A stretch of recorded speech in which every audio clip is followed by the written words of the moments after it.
and what remained smelled very largely of burnt marshwiggle. Silver Chair news, yay! Douglas Gresham hopes to start pre-production next year, which probably could potentially put it to release, I'm just speculating here, but release as early as Christmas 2018. I would say that'd be the earliest. I think it'll probably happen later. And something very specific, Puddleglum's famous speech from chapter 12 of The Silver Chair is going to be in the film. All the Narnia books, of course, have those 1 or 2 scenes at least where it's like, if you don't do that scene, why bother making the movie at all? And it's the speech, as they call it, the Puddleglum makes the Lady of the Green Kirtle, is definitely one of those scenes in The Silver Chair. But I want to do a video about what is so great about the speech and what's so important they get right about it, because I think it's very likely that the whole third act of The Silver Chair is going to get tweaked a lot in the movie. I think it's going to get completely reworked. Because of that, it may be that Puddleglum will deliver this speech maybe in a different way. Maybe it won't be exactly a speech when they do it. Maybe the context might be different, its place in the film might be different. It could be a totally different thing, which is fine. You know, if they gotta do what they gotta do to make this work as a movie, turn this into a movie, but retain what makes it what it is, what makes it special in the first place. Let's keep the essence of it. You know, whatever else they change, what do they have to preserve about this iconic moment in the Chronicles of Narnia? The Lady of the Green Kirtle has been trying to convince Jill, Eustace, Rilian, and Puddleglum that, you know, there never was any sun, there never was any Aslan, there never was any Narnia, you just made all that up. Fragrance in the air that's, you know, making it very hard to think, and under a sort of enchantment, I guess you could say. And Puddleglum stamps out the fire, the smell of burnt marshwiggle is in the air, and he says to the Lady of the Green Kirtle, suppose we have dreamed or made up all those things, trees and grass and sun and moon and stars and Aslan himself, suppose we have, then all I can say is that, in that case, the made-up things seem a good deal more important than the real ones. Suppose this black pit of a kingdom of yours is the only world. Well, it strikes me as a pretty poor one, and that's a funny thing when you come to think of it. We're just babies making up a game, if you're right. But 4 babies playing a game can make up a play world which licks your real world hollow. That's why I'm going to stand by the play world. I'm on Aslan's side, even if there isn't any Aslan to lead it. I'm going to live as like a Narnian as I can, even if there isn't any Narnia. First thing I want to say about the speech is what it's not. Puddleglum is not saying, I'm going to believe in Narnia even if I know that Narnia doesn't exist. That obviously makes no sense. What he's saying is, I'm going to live like a Narnian even if there isn't any Narnia. This is not about what am I actually going to believe. This is about how am I going to behave. The reason being that you're saying, okay, like suppose this little hole in the ground is all that there is. Well, then it's all pointless anyway. Like, what is there to live for anyway? I might as well live like a Narnian even if there isn't any Narnia, because what else am I supposed to do? The Puddleglum that is making this speech is not under a spell anymore.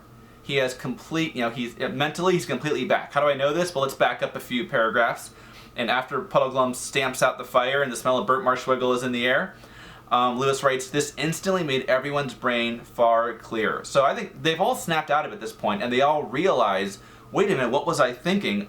Duh, obviously I've seen the sun and Aslan and Narnia, I was just there. And they realize how dumb they were just being. This is just Puddleglum trying to say, look at this ridiculous thing you were trying to convince us of. That you were trying to tell us that this lamp here, this is the original and the sun is the copy, when you've got it backwards. The sun is the original and the lamp is the copy. The world you've created that maybe you think is so great, you think you're so powerful, is so hollow and so bad and so empty that even if Narnia was imaginary, it would still make more sense to live like a Narnian.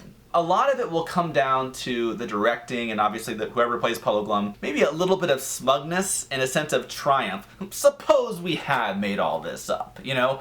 Like, do it in a way that you know he's not actually doubting. The speech in the movie, as I think it often is in the book, unfortunately, could so easily be taken the wrong way. So I'm going to be very, very sensitive to that. I'm going to be very, very critical of that scene in the book that doesn't, when they do the movie. I'll be very, very critical of that, breaking it down and saying I want to make sure it doesn't come across that way. It's an important idea that we see in other Narnia books. First off, with the Lady of the Green Kirtle, just telling them this world is all that there is, there's nothing else. We saw that with Miraz and Prince Caspian, trying to tell Prince Caspian that was all stories, that all Narnia, fawns, and all that stuff. No, the 4 kings and queens, that was all a lie. It was all fairy tales. What you see now, that's all that there is. probably more interesting connection is in the last battle when they get to the real Narnia and realize that all the time, sometime that they've been living in essentially a copy of Narnia, a shadow of Narnia. Now they found the real thing. I just think that the implications of that are much more interesting, and I think like the way people misinterpret it is a lot more shallow and less interesting. I just think a lot of things. This is a great example of something in the Chronicles of Narnia that, and one of the reasons why the books don't get enough credit, because I think Lewis writes in this, I think, beautifully elegant, simplistic tone. And because of that, they're quick to go, oh, I see, Aslan's this kind of Christ-like lion. Okay, I get it.